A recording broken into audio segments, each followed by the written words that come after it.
Hello everyone, welcome to study wings education. हम Jammu and Kashmir public service commission के द्वारा conduct करवाया जाने वाला 10+2 lecturer exam in political science का रिवीजन कर रहे थे। हमने आपसे प्रॉमिस किया था कि हम कंप्लीट सिलेबस का रिवीजन कराएंगे। अभी तक हमने क्या क्या रिवाइज कर लिया है? तो हमने पॉलिटिकल थ्योरी कंप्लीट रिवाइज कर लिया है, जिसमें हमने सारे के सारे पॉलिटिकल कंसेप्ट्स और पॉलिटिकल ट्रेडिशंस को रिवाइज कर लिया है। उसके बाद हमने सेकंड यूनिट भी रिवाइज कर लिया है, जिसमें हमने सारे के सारे वेस्टर्न पॉलिटिकल थिंकर रिवाइज कर लिए हैं, जिसमें Plato, Aristotle, Machiavelli, Hobbes, Locke, Rousseau, Jeremy Bentham, J S. Mills, Immanuel Kant और हीगल को रिवाइज कर लिया है। इनके सारे के सारे इंपॉर्टेंट कंसेप्ट्स और साथ में एमसीक्यूज। उसके बाद हमने इंडियन पॉलिटिकल थॉट को स्टार्ट किया था, जिसमें अभी तक हमने क्लासिकल इंडियन पॉलिटिकल थॉट में कौटिल्य और धर्मशास्त्र को रिवाइज कर लिया है। तो आज के लेक्चर में हम next 3 political Indian political thinker को रिवाइज करेंगे। आज के लेक्चर में हम रिवाइज करेंगे राजा राममोहन राय को, बाल गंगाधर तिलक को और एम.के. गांधी को।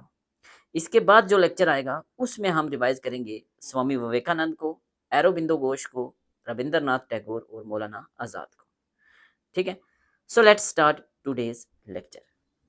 इसमें हम पहले ब्रीफ में रिवीजन करेंगे राजा राममोहन राय, बाल गंगाधर तिलक और एम.के. गांधी की, और उसके बाद हम एमसीक्यूज सॉल्व करेंगे। जैसे सबसे पहले हम ब्रीफ में रिवीजन करेंगे ऐसे राजा राममोहन राय की पहले, उसके बाद हम रिवाइज करेंगे बाल गंगाधर तिलक को ब्रीफ, क्विक और कंसाइज वे में, और उसके बाद हम एम.के. गांधी को रिवाइज करेंगे। ठीक है, ये रिवाइज करने के बाद फिर हम इनके एमसीक्यूज करेंगे, जो टोटल 100 एमसीक्यूज होंगे। ठीक है, तो शुरू करते हैं सबसे पहले एम.एन. राय से। एम.एन. राय का जो टाइम पीरियड है वो आपको पता होना चाहिए, 1772। याद करो जरा, रेगुलेटिंग एक्ट कब आया था? रेगुलेटिंग एक्ट 1773 का। उससे एक साल पहले जब रेगुलेटिंग एक्ट आया तो एक साल के हो चुके थे राजा राममोहन राय। पढ़े हैं ना हमने, regulating act, Pitt's India act, charter act, 4 आए थे। ठीक है, तो ऐसे हम याद रखेंगे। इनकी डेथ कब होती है? तो इनकी डेथ होती है 1833 में। इनकी डेट्स बड़ी इंपॉर्टेंट है, यहाँ से क्वेश्चन पूछे जाते हैं। Who is called as father of Indian renaissance? Father of Indian renaissance या फादर ऑफ इंडियन रेनासेंस किसको कहा जाता है?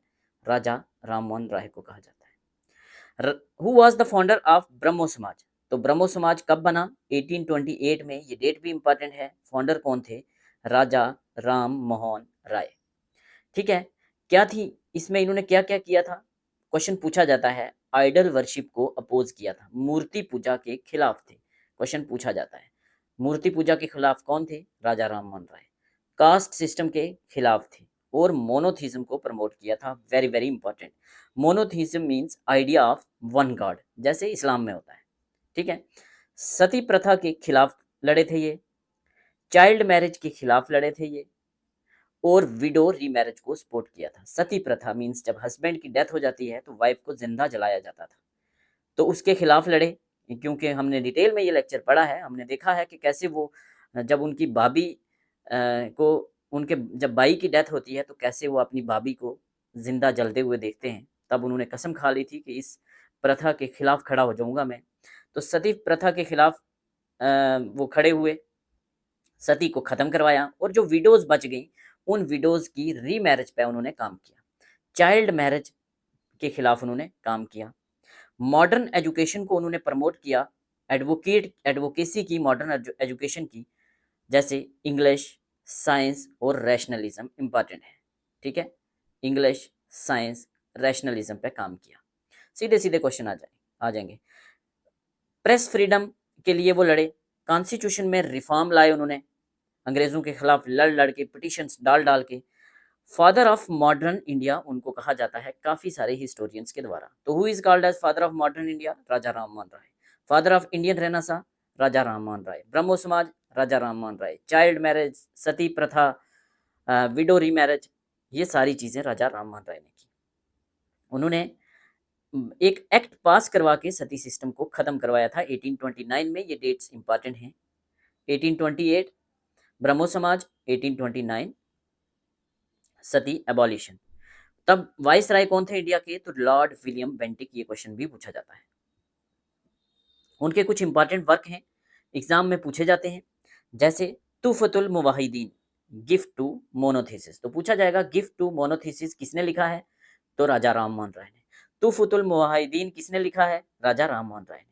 तो तुफतुल मुवाहिदीन के साथ अगर मैच करने के लिए आए तो गिफ्ट टू मोनोथिस करोगे आप 1805 में। ठीक है। 1905 में पार्टीशन ऑफ बंगाल हुआ था, उससे 100 साल पहले की बात है। चीज़ों को कोरिलेट करके पढ़ना होता है। उन्होंने अपने काम पर्शियन में भी लिखे और अराबिक में भी लिखे, इंग्लिश में भी लिखे, बंगाली में भी लिखे। मोनोथिज्म को प्रमोट किया, आइडिया ऑफ वन गॉड और आइडल वर्शिप के खिलाफ थे, मूर्ति पूजा के खिलाफ थे। वेदास को और उपनिषद को उन्होंने ट्रांसलेट किया बंगाली में, हिंदी में, उपनिषद में। क्यों? वो मोनोथिज्म को प्रमोट करना चाहते थे। तो उपनिषद की स्टडी भी यही कहती है कि एक गॉड की बात करती है। ये हिंदूज के कोर स्क्रिप्चर हैं जो इन्होंने ट्रांसलेट किए। आत्मीय सभा, वेरी वेरी वेरी इंपॉर्टेंट। आत्मीय सभा की डेट भी पूछी जाती है। आत्मीय सभा वाज फाउंडेड बाय राजा राममोहन राय, कब? 1814 में। और ब्रह्मो समाज 1828 में, इसके 14 साल के बाद। ठीक है। और डिस्कशन, ये क्या था आत्मीय सभा? एक डिस्कशन सर्कल था जहां मोनोथिज्म को प्रमोट किया जाता था, सोशल रिफॉर्म्स पे बात की जाती थी, रैशनल रिलीजियस थिंकिंग पे बातें होती थी। पहले तो इन्होंने ब्रह्मो समाज बनाया और ब्रह्मो सभा बनाया, सारी पहले ब्रह्मो सभा बना और बाद में यही बदल के जाके ब्रह्मो समाज बना 1828 में। ठीक है। तो ब्रह्मो समाज कहाँ से निकला? ब्रह्मो सभा से। Movement for religious reform, religious reforms के लिए मूवमेंट की, पढ़ चुके हैं हम। मोनोथिज्म, वुमेन्स राइट पे काम किया, सोशल राइट पे काम किया। तो पूछा जाएगा कौन सा थिंकर है जिसने रिलीजियस रिफॉर्म किए, मोनोथिज्म पे बात की, वुमेन्स राइट्स पे बात की, सोशल जस्टिस पे बात की? तो आप आंसर लगाएंगे Raja Rammohan Roy. Who founded Anglo Hindu school in 1822? तो Anglo Hindu school Raja Rammohan Roy, जहां इंग्लिश और वेस्टर्न साइंस की पढ़ाई पे फोकस किया जाता था। वेदांता कॉलेज के फाउंडर कौन है? राजा राममोहन राय, कब? 1825 में, जहां वेस्टर्न और इंडियन लर्निंग को कंबाइन करके पढ़ाया जाता था। वेस्टर्न एजुकेशन और इंडियन एजुकेशन को कंबाइन करके कौन से स्कूल में पढ़ाया जाता था? तो वेदांता कॉलेज में, 1825 में। ठीक है। नेक्स्ट वेरी इंपॉर्टेंट है, लॉर्ड एम हेरेस्ट 1823 में। लॉर्ड एम हेरेस्ट को ये एक पिटीशन लिखते हैं कि इंग्लिश एजुकेशन जो है उसको प्रमोट किया जाए instead of Sanskrit and Persian. Sanskrit और पर्शियन को अपोज किया और इन्होंने बोला कि इंग्लिश में पढ़ाई होनी चाहिए। कौन से वाइसराय को लेटर लिखा इन्होंने? कौन से किस वाइसराय को? लॉर्ड एमहेरेस्ट को 1823 में पिटीशन डाली थी इन्होंने। ठीक है। जर्नलिस्ट वर्क्स हैं, ये जर्नलिस्ट भी रहे हैं। फादर ऑफ इंडियन जर्नलिज्म किसको कहा जाता है? राजा राममोहन राय को। संवाद कमुदी, वेरी वेरी इंपॉर्टेंट। संवाद कमुदी 1821 में, इनका बंगाली वीकली जर्नल था, जहां इन्होंने सती सिस्टम को खत्म करने की बात की थी। ठीक है। प्रमोशन ऑफ एजुकेशन की बात की, राइट्स ऑफ इंडियंस की बात की। मिरातुल अखबार, वेरी वेरी इंपॉर्टेंट, पूछा जाता है किस लैंग्वेज में था? तो पर्शियन में था। पर्शियन लैंग्वेज में कौन सा जर्नल था? मिरातुल अखबार। संवाद कमुदी, ये बंगाली में था। बंगाली में कौन सा था? संवाद कमुदी। ठीक है। मिरातुल अखबार में सोशल, पॉलिटिकल और इंटरनेशनल इश्यूज को ये हाईलाइट किया करते थे, बाद में अंग्रेज गवर्नमेंट ने बैन कर दिया था। फिर ब्राह्मणिकल मैगजीन 1821, ये एक इंग्लिश जर्नल था जहां ये रिफॉर्म्स को डिफेंड करते थे। ठीक है। ये रिफॉर्म्स ला रहे थे काफ़ी ज़्यादा, तो इसको लोग क्रिटिसाइज करते थे और फिर ये ब्राह्मणिकल मैगजीन स्टार्ट करते हैं जहां ये डिफेंड करते हैं अपने रिफॉर्म्स की, जो ये इश्यूज उठाया करते थे। सती सिस्टम 1829 में ख़त्म होता है। लॉर्ड विलियम बेंटिक पढ़ चुके हैं हम। Widow remarriage, women rights, inheritance of property rights to women specially, और कास्ट की जो रिजिडिटी थी उसके खिलाफ भी ये खड़े हुए। कंपनी इंडिया को निचोड़ के यहाँ से पैसा लेके जा रही थी, एक्सप्लॉइट कर रही थी यहाँ के रेवेन्यू सिस्टम को, उसके खिलाफ बातें की इन्होंने। अंग्रेज़ों के खिलाफ लिखा कि एक्सप्लॉइट कर रही है इंडियन रिसोर्सेज को, इंडिया के रेवेन्यू सिस्टम को east India company. Freedom of press की बात की और ट्रायल ऑफ जूरी की बात की कि ऐसा नहीं है कोई एक ही जज जो है वो डिसीजन सुना दे, मीन्स एक बेंच होना चाहिए जजेस का, जैसे आज होता है 3 जजेस बेंच, 5 जजेस बेंच होता है ना। इंडियन रिप्रेजेंटेशन इन लेजिस्लेचर की बात की इन्होंने। इंग्लैंड गए 1830 में, 1830 में वो इंग्लैंड गए, किसने भेजे थे याद रखना, मुगल राजा अकबर सेकंड ने भेजे थे कि एक पिटीशन डालो और हम मेरी पेंशन जो है वो बढ़ाने की बात करो। किसने? राजा राम मोहन राय को भेजा था अकबर द सेकंड ने, और अकबर द सेकंड ने ही राम मोहन राय को राजा का टाइटल दिया था। ये पूछा जाता है राजा का टाइटल किसने दिया था? अकबर द सेकंड ने। देयरफॉर ही एक्सपोज्ड वेस्टर्न लिबरलिज्म को किसने एक्सपोज किया? राजा राम मोहन राय ने, और ब्रिटिश रिफॉर्म्स पे बात की इंडिया में। ठीक है, तो ये हमने क्विकली रिवाइज कर लिया राजा राम मोहन राय को। अब ऐसे ही तिलक को रिवाइज करेंगे और गांधी को करेंगे, फिर इनके एमसीक्यूज करेंगे, तो आपका कंप्लीट डिटेल में रिवीजन हो जाएगा। हाँ, बाल गंगाधर तिलक का टाइम पीरियड है 1856 से लेके 1920। 1856 कैसे याद रखेंगे? याद करो जरा 1857 की लड़ाई। जब 1857 का रिवाल्ट होता है तो बाल गंगाधर तिलक सिर्फ 1 साल के बच्चे थे। ठीक है, 1920 कैसे याद रखेंगे? तो ये तो आपको याद रखना ही है, क्योंकि जिस दिन Gandhi ji non cooperation movement start कर रहे थे, उसी दिन बाल गंगाधर तिलक की डेथ हो जाती है, और गांधी को बहुत बड़ा सपोर्ट मिलता है। इनकी इनका डेथ का गम होता है लोगों में, और लोग जो हैं गांधी जी के साथ जुड़ जाते हैं नॉन कॉपरेशन मूवमेंट में। ठीक है, लोकमान्य किसको कहते थे? तो लोकमान्य कहते थे बाल गंगाधर तिलक को। किसका नारा है कि Swaraj is my birth and I shall have it, आज़ादी मेरा पैदाशी हक है और मैं लेकर रहूंगा, बाल गंगाधर तिलक का। Very very important. 1907 में आपने देखा कि कांग्रेस जो है वो 2 पार्ट में स्प्लिट हो गई थी, एक मॉडरेट्स और एक एक्सट्रीमिस्ट। तो ये एक्सट्रीमिस्ट विंग से बिलोंग करते थे। एक्सट्रीमिस्ट विंग में मेन 4 लोग थे। कौन कौन? लाल, बाल, पाल और अरबिंदो घोष। वही अरबिंदो घोष जो साउथ इंडिया में चले गए थे बाद में, और एक आश्रम चलाते हैं। हमने डिटेल में कवर किया है, रिवाइज भी करेंगे अपने नेक्स्ट लेक्चर में। तो लाला लाजपत राय जिनकी डेथ 1927 में हो गई थी, जब वो साइमन कमीशन के खिलाफ एक एजिटेशन कर रहे थे और लाठी उनके सर में लगी थी, उनकी डेथ हो गई थी। लाला लाजपत राय, बिपिन चंद्र पाल और बाल गंगाधर तिलक प्लस अरबिंदो घोष, ये 4 मेन लीडर थे एक्सट्रीमिज्म के, एक्सट्रीमिस्ट विंग के, या जिसको मिलिटेंट नेशनलिस्ट भी कहते हैं। तो एग्जाम में पूछा जाता है। 2 फेस्टिवल के नाम पूछे जाते हैं एग्जाम में, जो बाल गंगाधर तिलक ने स्टार्ट करवाए थे। तो गणपति फेस्टिवल 1893 वही डेट है जब स्वामी विवेकानंद ने वो फेमस स्पीच दी थी। गणपति फेस्टिवल 1893 और शिवाजी फेस्टिवल 1895, उसके 2 साल बाद। ये उन्होंने क्यों किए थे? ताकि जनता जो है बड़े लेवल पे आज़ादी की लड़ाई में जुड़ पाए। ठीक है, अवेयर करने के लिए लोगों को। तो Ganpati festival, Shivaji festival, 2 festival याद रखने हैं तिलक ने जो स्टार्ट करवाए थे। इनके 2 इंपॉर्टेंट न्यूज़पेपर एग्जाम में पूछे जाते हैं, एक केसरी, एक मराठा। पूछा जाता है कौन सा मराठी में था, कौन सा इंग्लिश में था। तो केसरी मराठी में था और मराठा इंग्लिश में था। याद रखना, मराठा मराठी में नहीं था, मराठा इंग्लिश में था और केसरी मराठी में था। मॉडरेट्स को ये क्रिटिसाइज करते हैं। मॉडरेट्स वही जो 3P की बात करते थे, पिटीशन, प्रेयर, रिक्वेस्ट। ठीक है, उनके खिलाफ हैं, बात करते हैं ये, बट हैं कांग्रेस के अंदर ही, दोनों कांग्रेस के अंदर काम कर रहे हैं। नेक्स्ट क्वेश्चन पूछा जाता है होम रूल लीग किसने स्टार्ट की थी?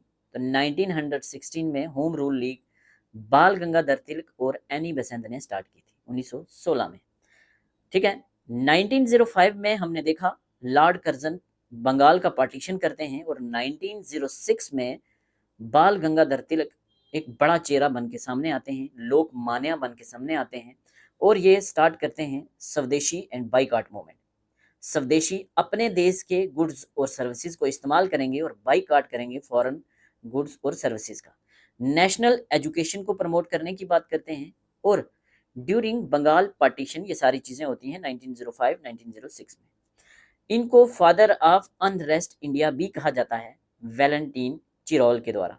पढ़ चुके हैं हम ये, फादर ऑफ इंडियन अनरेस्ट। ठीक है, एक और इनका कोट है जो एग्जाम में पूछा जाता है, और अक्सर हम कंफ्यूज होते हैं अंबेडकर और गांधी के साथ, कि अनटचेबिलिटी जो है, मैं नहीं मानूंगा चाहे मुझे भगवान भी आके बोले कि ये मैंने अनटचेबिलिटी मैं लेकर आया।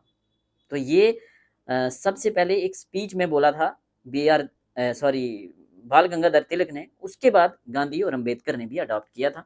तो क्वेश्चन में आएगा तो हम देख लेंगे। चलिए अब महात्मा गांधी को रिवाइज करते हैं। तो गांधी कब पैदा होते हैं? 1869 में, और 1948 में इनकी डेथ हो जाती है। फादर ऑफ नेशन किसको कहा जाता है? गांधी जी को। सत्याग्रह, ट्रूथ फोर्स और अहिंसा, नॉन वायलेंस इनके इंपॉर्टेंट टूल होते हैं।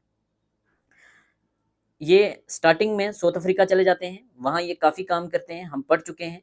उसके बाद इनके 3 जो इम्पॉर्टेंट सत्याग्रह इंडिया में हैं, वो एग्ज़ाम में पूछे जाते हैं। 1915 में ये वापस आते हैं इंडिया, और 1916 में अपना आश्रम खोलते हैं ये गुजरात में, और 17 से ये कंटिन्यू 3 सत्याग्रह करते हैं। केक से याद रखेंगे हम, CAK। C for Champaran Satyagraha, first वाला। सेकंड होता है अहमदाबाद मिल स्ट्राइक, 1918 में ही होता है ये, और खेड़ा सत्याग्रह भी 1918 में होता है। 3 इंपॉर्टेंट सत्याग्रह सीक्वेंस है cake. C for Champaran, A for Ahmedabad mill strike, K for Kheda satyagraha. Non cooperation movement को लीड करते हैं 1920 से 1922। जलियांवाला बाग मैसेकर जो हो जाता है, खिलाफत मूवमेंट जो है उसको नॉन कॉपरेशन के साथ जोड़ते हैं। हिंदू मुस्लिम यूनिटी की पे फोकस करते हैं। सिविल डिसओबीडियंस मूवमेंट 1930 में गांधी लीड करते हैं। डंडी मार्च 1930 में सिविल डिसओबीडियंस मूवमेंट का ही पार्ट है। साल्ट सत्याग्रह, जहां नमक कानून को वो तोड़ते हैं। क्विट इंडिया मूवमेंट 1942 में स्टार्ट करते हैं, और डू और डाई का नारा देते हैं वर्ल्ड वार सेकंड के टाइम। हिंदू मुस्लिम यूनिटी की बात करते हैं, अनटचेबिलिटी के खिलाफ लड़ते हैं, और पीजेंट्स, वुमेन्स और दलित के अपलिफ्टमेंट पे काम करते हैं। यंग इंडिया किसकी पब्लिकेशन है? गांधी की पब्लिकेशन है, पूछा जाता है। हरिजन किसकी पब्लिकेशन है? गांधी की पब्लिकेशन है। और नवजीवन किसकी पब्लिकेशन है? गांधी की पब्लिकेशन है। ये तीनों पूछे जाते हैं, यंग इंडिया, हरिजन और नवजीवन। Very very important. 1948 में इनका असैसिनेशन हो जाता है, नथुराम गोडसे इनको मार देते हैं। ठीक है, चलिए अगर एक एक लाइन में बात करें तो राजा राम मोहन राय सोशल, रिलीजियस रिफॉर्म और मॉडर्न एजुकेशन पे काम करते हैं। तिलक जो हैं एक्सट्रीमिस्ट हैं, स्वराज की बात करते हैं और असर्टेटिव नेशनलिज्म की बात करते हैं। गांधी मास मोबिलाइजेशन, पूरे हिंदुस्तान को जोड़ लेते हैं अपने साथ आज़ादी की लड़ाई में। नॉन वायलेंस और Satyagraha, 3 important Satyagraha. C for Champaran Satyagraha, A for Ahmedabad mill strike और के फॉर खेड़ा सत्याग्रह, तीनों में कामयाब होते हैं। ठीक है, तो चलिए अब जल्दी जल्दी MCQs करते हैं। आई होप आपको मज़ा आया होगा, रिवाइज कर लिया होगा। ये चीज़ें हमने डिटेल में ऑलरेडी पढ़ी हैं। तो चलिए, Raja Ram Mohan Roy is known as, तो राजा राम मोहन राय को कहा जाता है father of Indian renaissance. Which year Raja Ram Mohan Roy was born? तो क्या मैंने बोला, RPC हमने कैसे याद रखा है? रेगुलेटिंग एक्ट 1773 का जब आया, उससे 1 साल पहले ये पैदा हुए थे, मीन 1772 में, और डेथ होती है 1833 में, जब वाइस राय थे लॉर्ड विलियम बेंटिक। ठीक है, ऐसे ही याद रखेंगे आप। तो 1772। Which social evil was mainly opposed by Raja Ram Mohan Roy? तो सती सिस्टम को इन्होंने अपोज किया था, जो मेन सोशल एवल था, sati system. Which governor supported Raja Ram Mohan Roy in abolition of sati system? तो सती सिस्टम को खत्म करने में राजा राम मोहन राय को सपोर्ट किया था लॉर्ड विलियम बेंटिक ने। पढ़ चुके हैं हम। आत्मीय सभा पढ़ चुके हैं हम, इनकी डेट्स इंपॉर्टेंट। आत्मीय सभा 1814, फिर ब्रह्मो समाज 1828, और सती सिस्टम को खत्म कराते हैं 1829। डेथ होती है 1833। इंग्लैंड जाते हैं 1830 में, जब राजा का टाइटल देते हैं अकबर सेकंड, और अकबर सेकंड की पेंशन की बात करते हैं। अच्छा, आत्मीय सभा, यहाँ से थोड़ा इसको अच्छे से पढ़ लेते हैं, क्वेश्चन पूछा जा सकता है। आत्मीय सभा राजा राम मोहन राय हैं फाउंडर, 1814 में कलकत्ता में। रिलीजियस डिस्कशंस होती हैं यहाँ, मोनोथिज्म को प्रमोट किया जाता है, आइडल वर्शिप के खिलाफ बात करते हैं, और कास्ट की जो रिजिडिटी है उसके खिलाफ खड़े हो जाते हैं। जो बाद में इनके रिफॉर्म हुए उसका प्रिकर्सर कहा जाता है आत्मीय सभा को, यहाँ से ही इनकी शुरुआत होती थी। आगे जाके ब्रह्मो समाज आता है इसी के बेस पे 1828 में। ब्रह्मो सभा के तौर पे सबसे पहले ये बना था ब्रह्मो सभा बाई राजा राम मोहन राय, और इसका नाम बदल के रखा था ब्रह्मो समाज बाई दबिंदर नाथ टैगोर। याद रखना, दबिंदर नाथ टैगोर। यहाँ वो मोनोथिज्म की बात करते हैं, वन गॉड की, सोशल रिफॉर्म की, वुमेन्स राइट्स की और एजुकेशन की। ठीक है, तो ये मोस्ट इन्फ्लुएंशियल रिफॉर्म मूवमेंट थे 19th सेंचुरी के बंगाल में। चलिए, ब्रह्मो समाज was founded by Raja Ram Mohan Roy इन 1828। ठीक है, पढ़ चुके हैं हम 1828। राजा राम मोहन राय अगेंस्ट थे किसके? तो मैंने बात की, वेस्टर्न एजुकेशन को प्रमोट कर रहे थे, इंग्लिश एजुकेशन को प्रमोट कर रहे थे, पर्शियन और संस्कृत के खिलाफ बात की इन्होंने कि एजुकेशन इंग्लिश में होनी चाहिए, अगर पर्शियन में या संस्कृत में होगी तो हमारे लोग जो हैं वो मीन्स एक बड़े लेवल पे परफॉर्म नहीं कर पाएंगे। इनका मानना था कि अंग्रेजी सीख जाओ तो आप दुनिया में कहीं भी हार नहीं मानोगे। ठीक है, चलिए, राजा राम मोहन राय सपोर्टेड इंग्लिश। राजा राम मोहन राय ने इंग्लिश को सपोर्ट किया। ठीक है, इंग्लिश को सपोर्ट किया, इंग्लिश एजुकेशन को। क्यों? इट प्रमोटेड मॉडर्न साइंस को प्रमोट कर रहा था ये, रैशनैलिटी को और लिबरल थॉट को। तो इंग्लिश बड़ी ज़रूरी है, ऐसा इनका मानना था। पर्शियन और संस्कृत के खिलाफ थे ये कि एजुकेशन पर्शियन और संस्कृत में नहीं होनी चाहिए, क्योंकि ये मॉडर्न जो प्रोग्रेस है उसमें कंट्रीब्यूट नहीं करते। इन्होंने एक पिटीशन लिखी थी लॉर्ड एमहेरेस्ट को 1823 में, ऊपर भी हम बात कर चुके हैं, जहां इन्होंने फंड्स मांगे थे मॉडर्न एजुकेशन के लिए। ठीक है, संस्कृत नहीं, मॉडर्न एजुकेशन इंग्लिश। ठीक है, पढ़ चुके हैं ये। राजा राम मोहन राय का न्यूज़पेपर संवाद कौमुदी वाज पब्लिश्ड इन। तो संवाद कौमुदी पढ़ चुके हैं हम, किसमें पब्लिश था? किसमें था? आप एक नोटबुक साथ में लेके तो आप अपने अपने आंसर जो हैं वो मार्क कर सकते हैं और एंड पे कमेंट कर सकते हैं कि कितने कितने क्वेश्चन आपके ठीक हो रहे हैं। तो इनके 4-5 न्यूज़पेपर मैंने बताए, कौन सा इंग्लिश में था, कौन सा बंगाली में था, तो कौन सा संस्कृत में था, ये पता होना चाहिए। तो संवाद कौमुदी जो था ये था बंगाली में, पढ़ चुके हैं। ठीक है, राजा राम मोहन राय का न्यूज़पेपर जो था पर्शियन लैंग्वेज में कौन सा था? तो पर्शियन में हमने पढ़ा है मिरातुल अखबार, मिरातुल अखबार। ठीक है, बंगाल गैजेट जो है ये इंडिया का सबसे पहला न्यूज़पेपर है। बंगाल गैजेट 1785 में जेम्स अगस्टस हिक्की ने ये पब्लिश करवाया था। इंपॉर्टेंट है, एग्जाम्स में पूछा जाता है। जेम्स अगस्टस हिक्की 1785, चेक कर लेना, डेट गलत तो नहीं है, चेक कर लेना एक बार। ठीक है, first newspaper Bengal gazette, India का पहला न्यूज़पेपर बंगाल गैजेट है, बहुत सारे एग्जाम्स में पूछा जाता है। जेम्स अगस्टस हिक्की के साथ आप जोड़ेंगे। मिरातुल अखबार पर्शियन में न्यूज़पेपर है राजा राम मोहन राय का। सती को कब इन्होंने अबॉलिश करवाया? तो 1829। किसकी सपोर्ट से? लॉर्ड विलियम बेंटिक की सपोर्ट से। Raja Ram Mohan Roy is also known as, तो इनको प्रॉफिट ऑफ इंडियन रेनेसा या प्रॉफिट ऑफ इंडियन रेनेसेंस कहा जाता है। Who called Raja Ram Mohan Roy as father of Indian renaissance? तो किसने राजा राम मोहन राय को फादर ऑफ इंडियन रेनेसा कहा? तो ये कहा था इनको रविंद्रनाथ टैगोर ने। रविंद्रनाथ टैगोर ने, याद रखेंगे आप, father of Indian Renaissance by Rabindranath Tagore. Rabindranath Tagore कौन थे? फर्स्ट इंडियन थे जिन्होंने नोबेल प्राइज जीता था। किसमें? फर्स्ट नोबेल प्राइज इंडिया का इन्होंने ही जीता था, और ये लिटरेचर में इनको मिला था गीतांजलि के लिए। ठीक है, गीतांजलि के लिए। चलिए, Raja Ram Mohan Roy advocated for which system of governance? तो कौन से सिस्टम ऑफ गवर्नेंस को ये सपोर्ट करते थे? तो ये सपोर्ट करते थे पार्लियामेंट्री फॉर्म ऑफ गवर्नेंस को। डी होगा इसका right answer. Which of the following is was not associated with him? With him means Raja Ram Mohan Roy. तो ब्रह्मो समाज राजा राम मोहन राय, आत्मीय सभा राजा राम मोहन राय, संवाद कौमुदी हम पढ़ चुके हैं राजा राम मोहन राय, और सी होगा इसका राइट आंसर प्रार्थना समाज। अब आपके दिमाग में आता होगा ये प्रार्थना समाज के फाउंडर कौन होंगे अगर पूछा जाए एग्जाम में? तो प्रार्थना समाज 1867 में बनता है, बम्बे में बनता है। आत्माराम पंडुरंग इसके फाउंडर थे, आत्माराम पंडुरंग। इसको सपोर्ट किया था आरजी रनाडे ने और बंदरकर ने।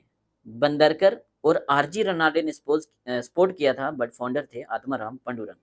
मोनोथिज्म को ये भी प्रमोट करता था ब्रह्मो समाज की तरह, ये भी वुमेन्स राइट की बात करता था, ये भी कास्ट को खत्म करने की बात करता था, कास्ट सिस्टम को, और चाइल्ड मैरिज के खिलाफ था। इसका मतलब ये भी इंस्पायर्ड थे ब्रह्मो समाज से। ठीक है, तो आपने जान लिया प्रार्थना समाज कब बना, कौन फाउंडर थे, क्या थी teachings. Raja Ram Mohan Roy fought for rights of, तो मेल और फीमेल दोनों के राइट्स के लिए इन्होंने काम किया, सी होगा right answer. He was means Raja Ram Mohan Roy was strong advocate of, तो किसके स्ट्रांग एडवोकेट थे? मॉडर्न एजुकेशन होनी चाहिए, मॉडर्न एजुकेशन इंग्लिश में होनी चाहिए। क्यों? क्योंकि इंग्लिश में एजुकेशन होगी तो ये रैशनलिज्म को प्रमोट करेगी, ठीक है, ये लॉजिक को प्रमोट करेगी, साइंस को प्रमोट करेगी, जो उस टाइम की ज़रूरत थी, क्योंकि बहुत सारा अंधविश्वास भरा हुआ था लोगों में, ठीक है, ये होगा इसका right answer. Which book was written by Raja Ram Mohan Roy, very very important, तो कौन सी बुक है जो राजा राम मोहन राय ने लिखी है? तो ए होगा इसका right answer, precepts of Jesus, precepts of Jesus. ये 4 की 4 बुक्स इंपॉर्टेंट है आपके लिए, एग्जाम में पूछी जा सकती है। क्या? परसेप्ट्स ऑफ जीसस 1820 में लिखी गई थी राजा राम मोहन राय के द्वारा। यहाँ क्या किया इन्होंने?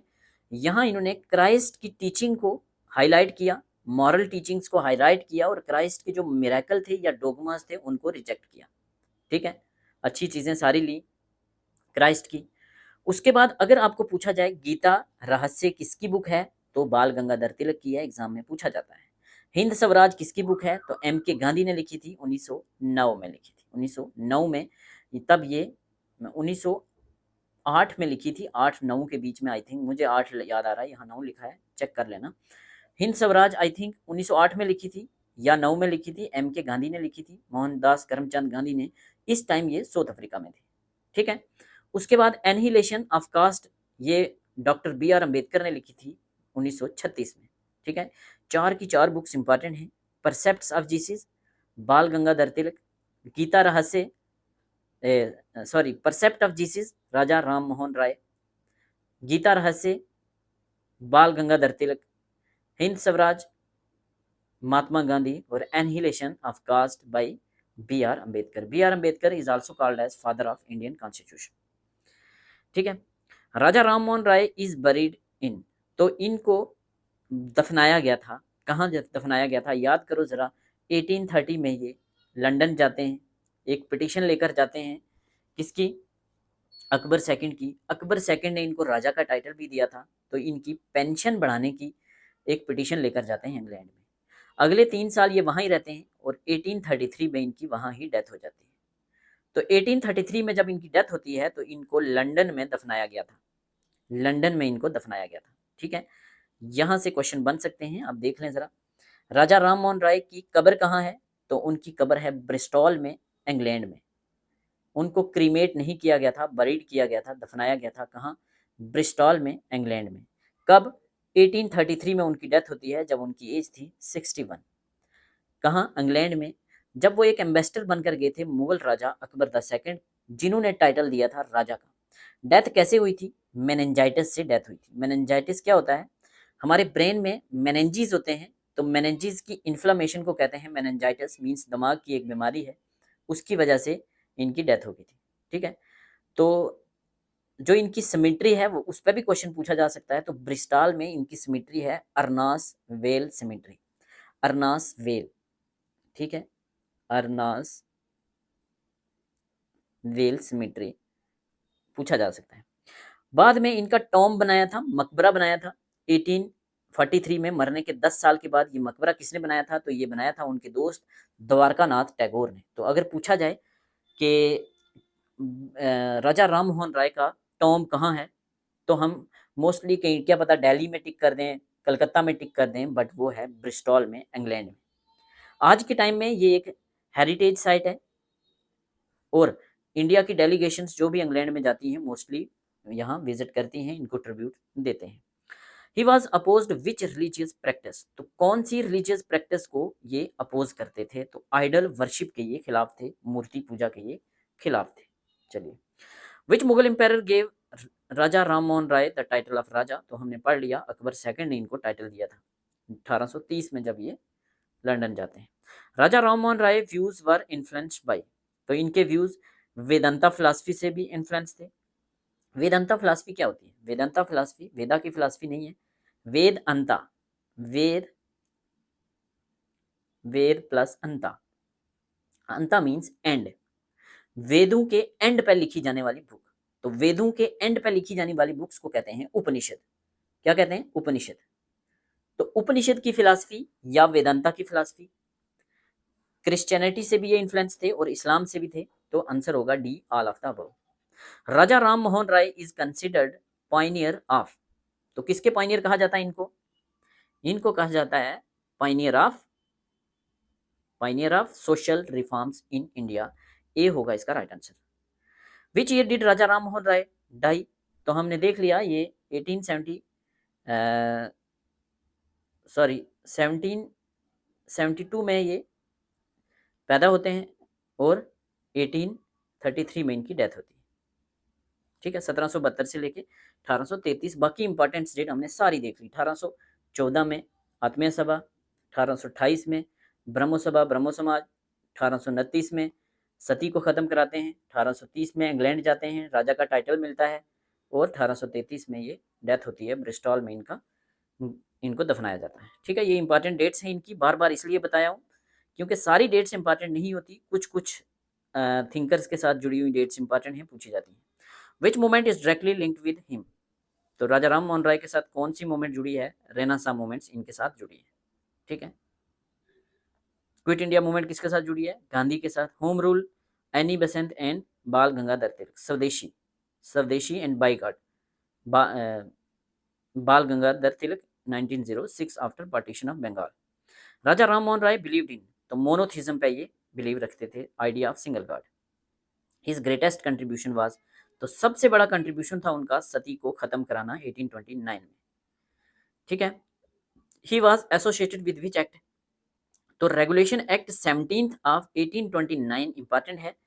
Regulation act 17, regulation act number 17 of 1829, यही वो एक्ट था जिसने 1829 में इंडिया से सती को बैन करवा दिया था, खत्म कर दिया था।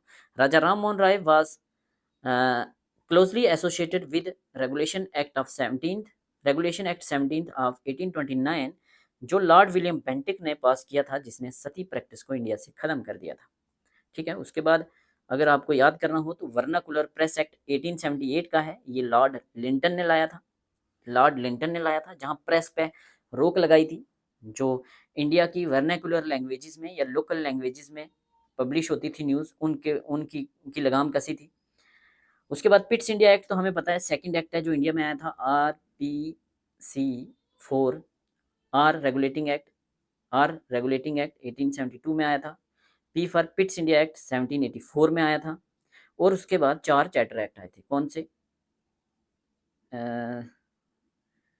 ठीक है, 1772 में आया था, फिर 1784 में आया था पिट्स इंडिया एक्ट, उसके बाद 1793 में आया था पहला चार्टर, फिर उसके 20 साल के बाद दूसरा चार्टर, फिर तीसरा, फिर चौथा। ठीक है, हिज मेन एम वाज, किसका मेन एम? राजा राम मोहन राय का। तो westernisation, social and religious reform उनका मेन एम था, सोशल और religious reform. Who called him first modern man of India? Important है, इनको कहा जाता है कि इंडिया का पहला मॉडर्न मैन। किसने कहा होगा? इंपॉर्टेंट है, एग्जाम में पूछा जाता है, किसने कहा था? ये कहा था इनको पंडित जवाहरलाल नेहरू ने। ठीक है, Raja Ram Mohan Roy is remembered mainly as, उनको एक सोशल रिफॉर्मर के तौर पर जाना जाता है। तो ये हमने क्वेश्चन किए राजा राम मोहन राय के। अब स्टार्ट करते हैं बाल गंगाधर तिलक के। बाल गंगाधर तिलक को लोकमान्य भी कहा जाता है। क्या कहा जाता है? लोकमान्य। ठीक है, तिलक का स्लोगन पढ़ चुके हैं, Swaraj is my birth and I shall, Swaraj is my birth right and I shall have it, B होगा इसका राइट आंसर। ठीक है, कौन सा न्यूज़पेपर तिलक ने स्टार्ट किया था? इंपॉर्टेंट है, तो तिलक ने कौन कौन से 2 न्यूज़पेपर स्टार्ट किए थे, पढ़ चुके हैं हम। 2 इंपॉर्टेंट न्यूज़पेपर तिलक के, केसरी और मराठा। मराठा मैंने बोला इंग्लिश का न्यूज़पेपर था इनका, और केसरी जो था वो मराठी में था, पूछा जाता है। तिलक कब पैदा होते हैं, पढ़ चुके हैं हम 1856 में, 1857 की लड़ाई जो हुई थी उससे 1 साल पहले। Tilak started the celebration of Ganesh Utsav and Shivaji Jayanti. Tilak was part of which Congress group? तो एक्सट्रीमिस्ट ग्रुप के ये पार्ट थे। तिलक ने क्या लिखा है इनमें से? तो पढ़ चुके हैं हम, पीछे 4 बुक्स पढ़ी ना, उनमें से यहाँ आप इजली निकाल लेंगे। क्या लिखा है? Gita Rahasya. Hind Swaraj written by Hind Swaraj Mahatma Gandhi, discovery of India Pandit Jawaharlal Nehru, and India wins freedom by Maulana Abul Kalam आज़ाद। यहाँ मैंने रिवाइज कर लिया है फिर से। बाल गंगाधर तिलक ने लिखा गीता रहस्य। 1915 में लिखा था, जब वो मंडाला जेल में बंद थे, बर्मा में ये जेल है, वही जेल जहाँ बॉस बंद थे और बास को वहाँ ट्यूबरक्लोसिस हो गया था। बास को वहाँ ट्यूबरक्लोसिस हो गया था। ट्यूबरक्लोसिस की इंपॉर्टेंट वैक्सीन एग्जाम में पूछी जाती है, BCG vaccine, bacillus Calmette Guérin. ठीक है। गीता रहस्य में इन्होंने कर्म योग पर फोकस किया, जिसकी बात भगवत गीता में होती है। Hind Swaraj 1909 by M K Gandhi. Discovery of India 1944 by Pandit Jawaharlal Nehru. ठीक है। India wins freedom 1957 by Maulana Abul Kalam Azad. Doctor A P J Abdul Kalam Azad नहीं है ये मौलाना अबुल कलाम आज़ाद हैं, जिनका पॉलिटिकल थॉट हम डिटेल में पढ़ चुके हैं। तिलक अपोज्ड विच एक्ट? तो तिलक ने कौन से एक्ट को अपोज किया था? बड़ा इंपॉर्टेंट क्वेश्चन है, एग्जाम में पूछा जाता है। एज ऑफ कंसेंट एक्ट 1891 को इन्होंने अपोज किया था, जिसमें फीमेल्स की एज बढ़ा दी गई थी। अब आप सोचेंगे ये तो गलत होगा, फीमेल की एज बढ़ाई थी तो इसका कैसे सपोर्ट किया होगा? तो मैंने डिटेल लेक्चर में भी बात की थी, मैंने बात की थी क्या कि बाल गंगाधर तिलक स्ट्रांगली अपोज करते हैं एज ऑफ कंसेंट एक्ट 1891 का, जिसमें लड़कियों की शादी की एज बढ़ा के 12 साल कर दी गई थी। आप सोच सकते हैं कि 12 साल बढ़ा के की है, पहले इससे भी कम थी। अब इसको क्यों अपोज किया? इसको उन्होंने इसलिए नहीं अपोज किया कि एज बढ़ा दी। वो कहते हैं कि मैं बिल्कुल इसके साथ हूँ, एज लड़कियों की, बच्चियों की कम नहीं होनी चाहिए, बट ये अंग्रेज कौन होते हैं हमारे रिलीजियस मैटर्स में दखल करने वाले, इसलिए अपोज किया था। उनको लगा कि ये हिंदू रिलीजियस और सोशल कस्टम्स में घुस रहे हैं अंग्रेज, ये नहीं घुसने चाहिए थे। ठीक है। फिर सेकंड बी पार्ट था इसका, वर्नाकुलर प्रेस एक्ट, हम पढ़ चुके हैं 1878 में। लॉर्ड लिंटन का एक्ट था, वाइसराय थे इंडिया के लिंटन, मैच करने के लिए आ सकता है, जहां इन्होंने इंडियन लैंग्वेजेस में जो न्यूज़पेपर पब्लिश होते थे उस पर सेंसरशिप लगा दी थी। क्या किया था कि इन्होंने टारगेट किया था जो पेपर इंग्लिश में नहीं है उनकी प्रेस को सीज कर देते थे, पनिश करते थे एडिटर को या पब्लिशर को, कि कोई भी अगर न्यूज़ पब्लिश करनी है तो पहले अंग्रेज सरकार से उसको पास करवाना होगा। सिक्योरिटी डिपॉजिट करवाते थे काफ़ी बड़ी बड़ी। तो इन्होंने एक शिकंजा कस लिया था वर्नाकुलर न्यूज़ पे, लोकल न्यूज़ पे। इसकी वजह से क्या हुआ? इसकी वजह से प्रोटेस्ट हुए काफ़ी सारे, बहुत सारे, एक नेशनल लेवल पे अवेयरनेस इनके खिलाफ हुई, और ये एक्ट जो था ये 1882 में रिपील भी हो गया था। किसने रिपील किया था? किसको प्रेस लिबरेटर ऑफ इंडिया कहा जाता है? ये आप मुझे कमेंट सेक्शन में बताएंगे, ये आपके लिए असाइनमेंट है, चेक कीजिए, बताइए। तिलक को कौन सी जेल में बंद किया था? मंडाला जेल में, पढ़ चुके हैं। कितने साल के लिए? तो 6 सालों के लिए इनको बंद किया था, 6 year. Tilak is called as, तो इनको फादर ऑफ इंडियन रेस्ट कहा जाता है। ठीक है। तिलक होम रूल लीग कब स्टार्ट हुई थी? तो एनी बेसेंट के साथ मिलके 1916 में इन्होंने स्टार्ट किया था होम रूल लीग। तिलक इंटर इनटू लखनऊ पैक्ट, तो लखनऊ पैक्ट कब साइन हुआ था? क्यों साइन हुआ था? याद करो ज़रा, 1907 में सूरत स्प्लिट होता है, जिसमें कांग्रेस दो टुकड़ों में टूट जाती है, एक एक्सट्रीमिस्ट और एक मॉडरेट्स। तो उसके बाद लखनऊ पैक्ट साइन होता है। कब साइन होता है ये आप मुझे बताएंगे। लखनऊ पैक्ट में एक्सट्रीमिस्ट और मॉडरेट्स फिर से वापस आ जाते हैं, और कांग्रेस और मुस्लिम लीग भी फिर से आपस में एक हो जाती है। ठीक है, कांग्रेस एंड मुस्लिम लीग्स। ठीक है। तिलक सपोर्टेड, तो तिलक ने किसको सपोर्ट किया? तो बाईकाट एंड स्वदेशी मूवमेंट को स्टार्ट किया, जो 1906 में स्टार्ट की गई थी पार्टीशन ऑफ बंगाल के बाद। तिलक बिलोंग, तो ये महाराष्ट्र से बिलोंग करते थे। तिलक की डेथ कब होती है? तो 1920 में डेथ होती है। जिस दिन इनकी डेथ होती है उसी दिन Gandhi ji non cooperation movement start करने वाले थे, और इनकी डेथ की वजह से बड़े लेवल पे इस मूवमेंट को सपोर्ट मिलता है। ठीक है। तिलक को father of unrest, Indian unrest कहा जाता है, किसके द्वारा? वैलेंटाइन चिरोल के द्वारा। Tilak's political philosophy was based on, तो उनकी पॉलिटिकल फिलॉसफी स्वराज और स्वदेशी पे बेस्ड थी। स्वराज, हमारा अपना राज हो इंडिया पे, और स्वदेशी, इंडियन गुड्स और सर्विसेज का इस्तेमाल करें, विदेशी गुड्स और सर्विसेज का इस्तेमाल ना करें। ठीक है। तिलक के फॉलोअर्स जो हैं उनको क्या कहा जाता है? तो उनको एक्सट्रीमिस्ट कहा जाता है। तिलक का प्रोफेशन क्या था? वो एक लॉयर भी थे, वो एक टीचर भी थे, वो एक जर्नलिस्ट भी थे, all of the above. Tilak is associated with, किसके साथ जुड़े हैं? सूरत स्प्लिट 1907 के साथ जुड़े हैं। क्विट इंडिया मूवमेंट कब होती है? क्विट इंडिया मूवमेंट होती है 1942 में। गांधी इसको लीड करते हैं। ये गांधी के द्वारा स्टार्ट की जाती है। बाद में गांधी जी को और काफ़ी सारे बड़े-बड़े लीडर्स को अरेस्ट कर लिया जाता है और इस मूवमेंट को कहा जाता है लीडर लेस मूवमेंट। कौन सी मूवमेंट को लीडर लेस मूवमेंट कहा जाता है? Quit India movement. कब स्टार्ट हुई थी? 1942 में। इसमें डू और डाई का नारा दिया था गांधी जी ने। फर्स्ट टाइम गांधी ने एक मीन्स डू और डाई की बात की थी। एक नॉन वायलेंस वाला बंदा जो था वो डू और डाई की तरफ बढ़ गया था। ठीक है, ये है quit India movement. Quit India movement में अबुल कलाम आज़ाद का भी बहुत बड़ा रोल था और इस टाइम 1942 में वो अबुल कलाम आज़ाद जो थे वो इंडियन नेशनल कांग्रेस के प्रेसिडेंट भी थे। नॉन कॉपरेशन मूवमेंट कब स्टार्ट हुई थी? तो 1920 से लेके 1922 तक चली थी ये 2 साल। गांधी जी की मूवमेंट थी जिसमें गांधी जी ने खिलाफत मूवमेंट को भी साथ में जोड़ा था और हिंदू मुस्लिम यूनिटी की बात की थी। 1922 में ये मूवमेंट गांधी ने ख़त्म कर दी थी क्योंकि चोरा-चोरी इंसिडेंट हो गया था। चोरा-चोरी इंसिडेंट क्या था? चोरा-चोरी नाम की जगह पे जो प्रोटेस्टर थे, उन्होंने एक चौकी के ऊपर अटैक कर दिया था, पुलिस चौकी के ऊपर, जहाँ काफ़ी सारी स्पाइज़ को मीन्स पुलिस कांस्टेबल्स को ज़िंदा जला दिया था। तो ये मूवमेंट वायलेंस में बदल गई थी, तो गांधी जी ने वापस ले ली थी। डंडी मार्च सिविल डिसओबीडियंस मूवमेंट का पार्ट है 1930 का, जहाँ नमक कानून को तोड़ा था गांधी जी ने। ठीक है, ये इंपॉर्टेंट है, यह एग्जाम में पूछे जाते हैं। Tilak was associated with which major split in Indian National Congress? तो तिलक किसके साथ जुड़े हैं? तो Surat split of 1907। Surat split of 1907, जहां हमने बात की कि गांधी एक्सट्रीमिस्ट और मॉडरेट्स जो हैं वो अलग अलग हो गए थे। लाल बाल पाल एरोबिंदो घोष जो हैं वो एक्सट्रीमिस्ट की तरफ चले गए थे और बाकी वाले को बोला गया था मॉडरेट्स। ठीक है, लखनऊ पक्ट क्या था? 1916 में ये साइन हुआ था, जिसमें जिसमें एक्सट्रीमिस्ट और मॉडरेट्स दोबारा इकट्ठे हो गए थे और मुस्लिम लीग और कांग्रेस भी इकट्ठे हो गए थे और दोनों मिल के एक ही मांग कर रहे थे, इंडिया की आज़ादी की। ठीक है, ये दो डेट्स इंपॉर्टेंट है।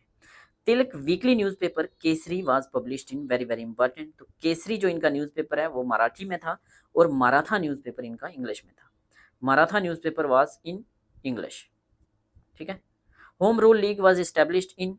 तो होम रूल लीग जो थी वो तिलक ने पूना में स्टार्ट की थी, याद रखना, पूना में स्टार्ट की थी ये मूवमेंट जो थी, बाल गंगाधर तिलक इसके फाउंडर थे।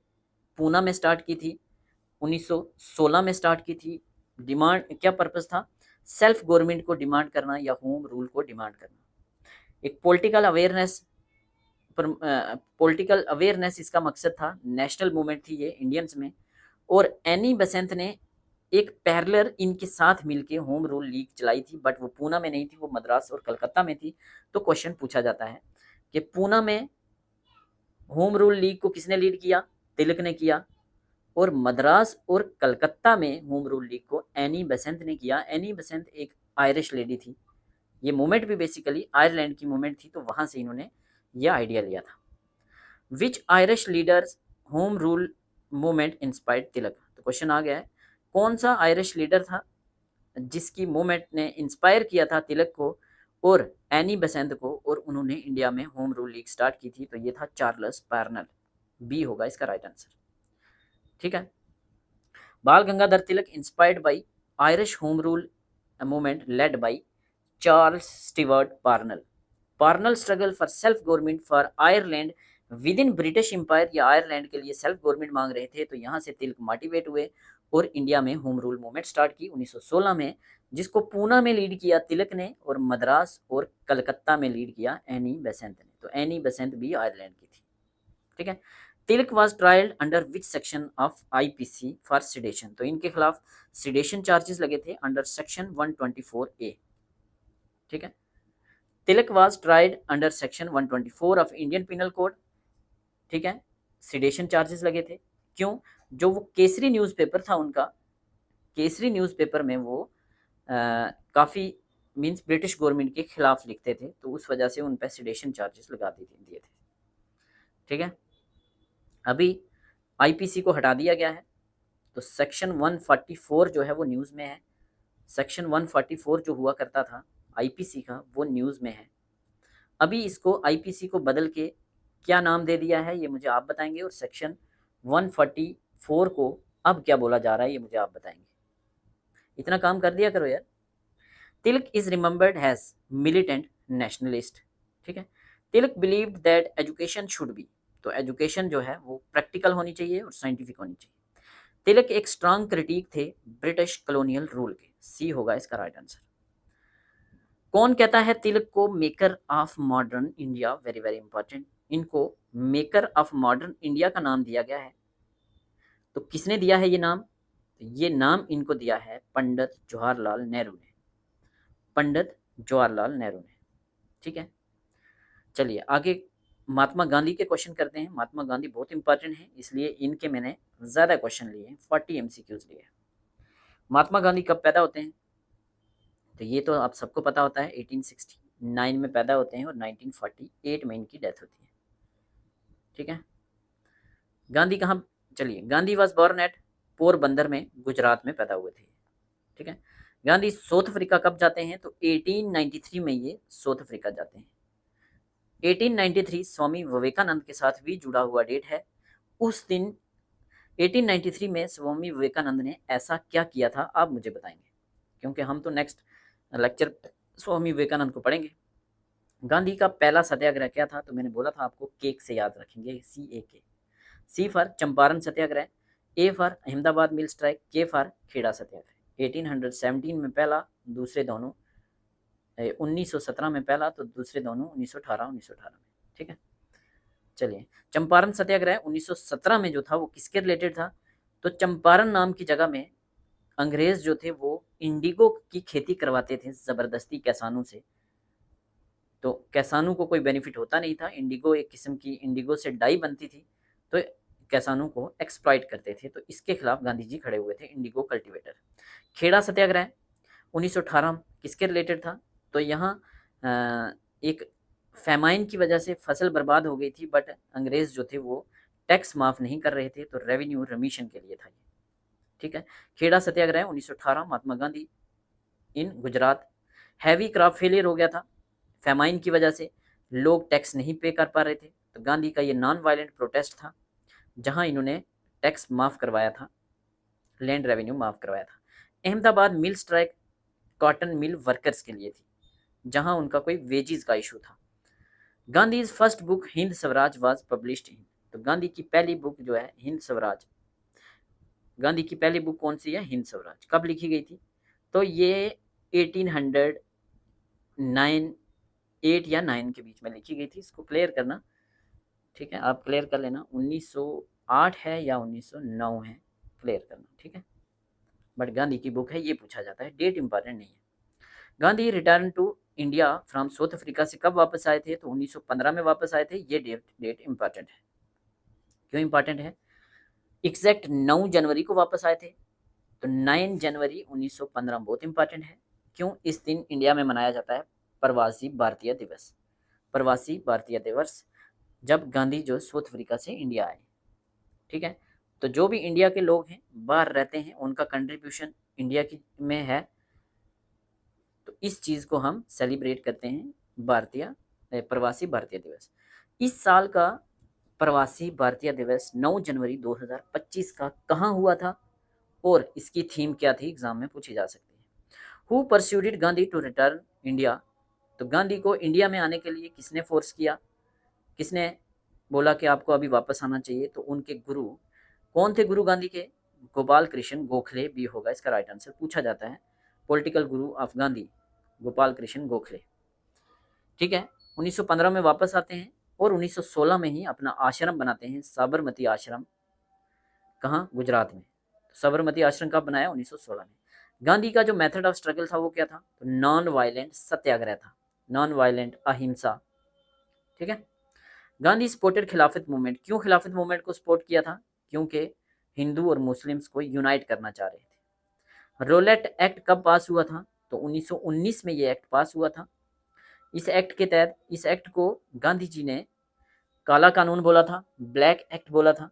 इस एक्ट के तहत किसी को भी सरकार जो है वो अरेस्ट कर सकती थी शक के बेसिस पे, नो वकील, नो दलील, नो अपील, ना तो अपील कर सकते आप, ना वकील कर सकते, आपको सरकार अरेस्ट कर सकती है।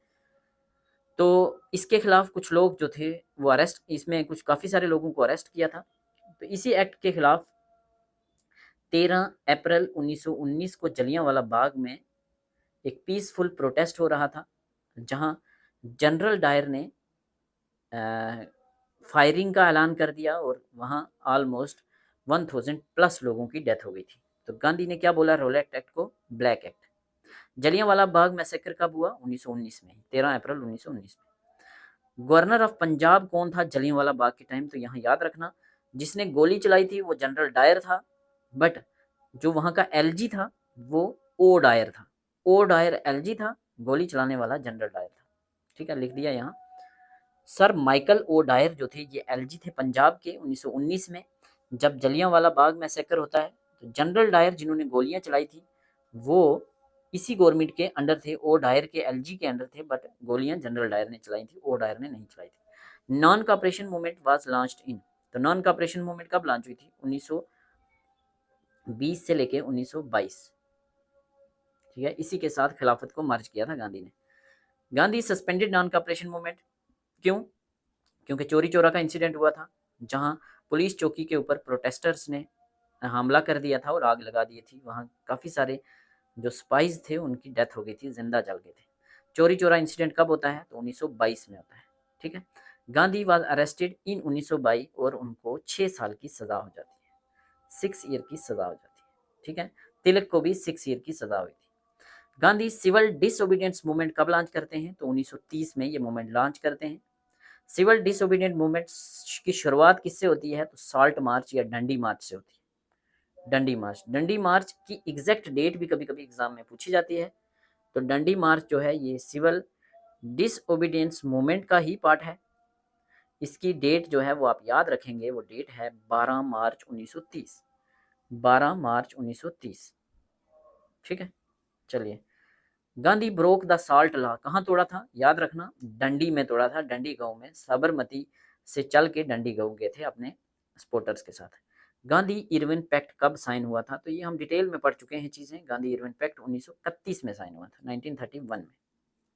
ठीक है, Gandhi attended with which round table conference? तो फर्स्ट राउंड टेबल कॉन्फ्रेंस ना गांधी ने अटेंड की थी ना कांग्रेस ने, थर्ड वाली भी नहीं की थी ना कांग्रेस ने ना गांधी ने। तो second round table conference Congress के बिहाफ पे गांधी ने अटेंड की थी, गांधी इरविन पैक्ट के बाद। ठीक है, गांधी स्टार्टेड इंडिविजुअल सत्याग्रह, तो वेरी वेरी इंपॉर्टेंट, ये इंडिविजुअल सत्याग्रह 1940 में स्टार्ट हुआ था, याद रखना 1940 में।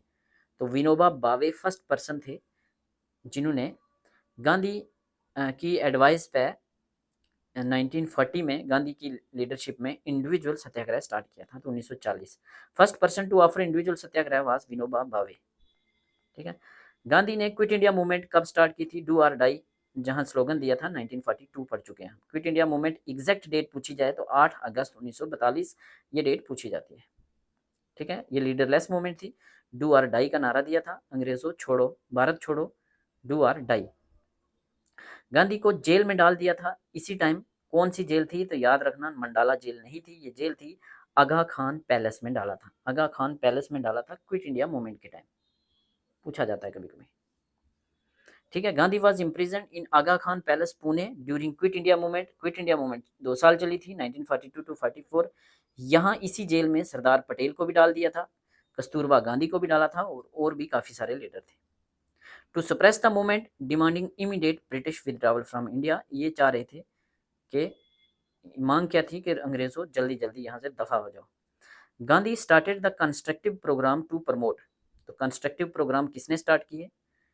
कंस्ट्रक्टिव प्रोग्राम गांधी ने स्टार्ट किए, जिसमें उन्होंने स्मॉल विलेज इंडस्ट्रीज पे फोकस किया, खादी टाइप के reform, charkha reform, untouchability removal, छोटी छोटी इंडस्ट्रीज। गांव में कोई जूते बनाने वाला है तो जूते बनाने की छोटी सी एक शॉप खोल ले, कोई दूध वगैरह का काम खोल ले, मीन्स विलेज इंडस्ट्री पे फोकस किया था गांधी ने। ठीक है, गांधी कॉल्ड अनटचेबल्स, तो अनटचेबल्स को गांधी ने कहा है हरिजन्स। हरिजन्स मीन्स गार्ड के बेटे, गार्ड के बच्चे। Gandhi Wardha scheme of basic education was proposed in, very very important, exam में पूछी जाती है ये डेट कभी कभी मैच करने के लिए। तो ये डेट है क्या? 19, हाँ 1937, 1937 बी होगा इसका राइट आंसर। गांधी के क्लोज एसोसिएट कौन थे सोशल रिफॉर्म में? तो सबसे क्लोज एसोसिएट थे इनके विनोबा भावे एंड जे.सी. कामारप्पा। कामारप्पा, ठीक है, विनोबा भावे, जे.सी. कामारप्पा। गोखले जो थे वो इनके पॉलिटिकल गुरु थे। Gandhi fast against communal award led to, तो गांधी ने फास्ट अप टू डेथ रखा था कम्युनल अवार्ड के खिलाफ। तो उसके बाद क्या हुआ था? तो उसके बाद पुणे पैक्ट हुआ था। पुणे पैक्ट हुआ था, ठीक है। पुणे पैक्ट हुआ था। पुणे पैक्ट किस में साइन हुआ था? तो गांधी और अंबेडकर में हुआ था। यहाँ से क्वेश्चन बनता है, देखो, गांधी इरविन पैक्ट 1931 में होता है, एक सवाल तो ये पूछा जाता है। दूसरा पूछा जाता है पूना पैक्ट कब साइन होता है? तो पूना पैक्ट 1932 में साइन होता है। किस किस के बीच में होता है? तो गांधी और अंबेडकर के बीच में होता है। क्यों यहाँ fast up to death Gandhi ने किया था? तो कॉमनल अवार्ड, एक कॉमनल अवार्ड के खिलाफ। कॉमनल अवार्ड क्या था? ब्रिटिश प्राइम मिनिस्टर थे रामसे मैकडोनाल्ड। उन्होंने सेपरेट इलेक्टोरेट की मांग जो थी दलित्स के लिए वो पूरी कर दी थी। तो ये मांग थी डॉक्टर बी आर अम्बेडकर की कि दलित्स को भी अलग से सेपरेट इलेक्टोरेट दिए जाए। सेपरेट इलेक्टोरेट क्या होता है? इलेक्शन लड़ने वाला पर्सन जो दलित होगा अगर, तो वोट देने वाला भी दलित होगा। बट ये रिजर्वेशन से अलग है। रिजर्वेशन में जो इलेक्शन लड़ता है उसको वोट कोई भी दे सकता है, बट ऐसा सेपरेट इलेक्टोरेट में नहीं है। तो गांधी जी ने इसके खिलाफ यरवादा जेल, ये जेल भी पूछी जाती है, यरवादा जेल में फास्ट अप टू डेथ का ऐलान कर दिया था। गांधी को लगता था कि ये हिंदुस्तान को तोड़ देंगे फर्दर। और फिर ये नेगोशिएशन हो जाती है गांधी जी के बीच में और बी आर अम्बेडकर के बीच में, और पुणे पैक्ट साइन होता है 1932 में। गांधी जी मान जाते हैं, ठीक है, आपको हम रिजर्वेशन दिला देंगे। रिजर्वेशन, एससी की सीट्स हम रिजर्व कर देंगे। जनरल जो आप सेपरेट इलेक्टोरेट की बात कर रहे हो उसके बजाय आपको एससी के लिए सीट्स रिजर्व कर देंगे, दलित्स के लिए एससी की फॉर्म में। तो उससे इनको ज़्यादा सीट्स मिल गई थी बी आर अम्बेडकर को। तो बी आर अम्बेडकर और गांधी के बीच में हुआ था। बट गांधी तो यरवादा जेल में बंद थे। तो अगर कहीं एग्जाम में पूछा जाए तो मदन मोहन मालवीय ने पूना पैक्ट साइन किया था गांधी के बिहाफ में। एक्चुअल में जो साइन हुआ था वो मदन मोहन मालवीय और बी आर अम्बेडकर के बीच में हुआ था। बट गांधी की जगह उन्होंने साइन किया था क्योंकि गांधी जो थे वो जेल में थे, यरवादा जेल में, ठीक है। गांधी का असैसिनेशन कब होता है? तो वेरी वेरी इंपॉर्टेंट, गांधी 1948 में इनका असैसिनेशन होता है, ये तो सबको पता है। बट ये डेट इंपॉर्टेंट है। तो ये डेट है 30 जनवरी, 30 जनवरी, ठीक है, 30 जनवरी बहुत इंपॉर्टेंट डेट है। क्यों ये डेट इंपॉर्टेंट? इसलिए है कि इंडिया में ये मार्टियर्स डे के तौर पर मनाया जाता है, शहीद दिवस। शहीद दिवस कब होता है? 30 जनवरी को होता है हर साल। क्यों? गांधी जी ने अपनी लाइफ सेक्रीफाइस की थी। नथुराम गोडसे ने उनको गोली मार के हत्या की थी उनकी 30 जनवरी 1948 को। तो इसको फ्रीडम फाइटर्स या मार्टियर्स डे के तौर पर इंडिया में मनाया जाता है। गांधी का क्रीमेशन कहाँ किया गया था? राजघाट में, न्यू दिल्ली में किया गया था, ठीक है। तो वहाँ हर साल 30 जनवरी को सेरेमनीज होती हैं राजघाट में, ठीक है। तो ये था आज का लेक्चर। लेक्चर कैसा लगा आपसे रिक्वेस्ट है कमेंट सेक्शन में ज़रूर बताएं। अदरवाइज़ हमारी एनर्जी वेस्ट जाती है। और एक सब्सक्राइब कर दें, आपको कोई फ़र्क नहीं पड़ेगा, आपके लिए हम मेहनत कर रहे हैं। वीडियो को लाइक कर दें और हमारे नोट्स अवेल करने के लिए हमें व्हाट्सअप करें। व्हाट्सअप नंबर डिस्क्रिप्शन में मेंशन है। Thank you so much.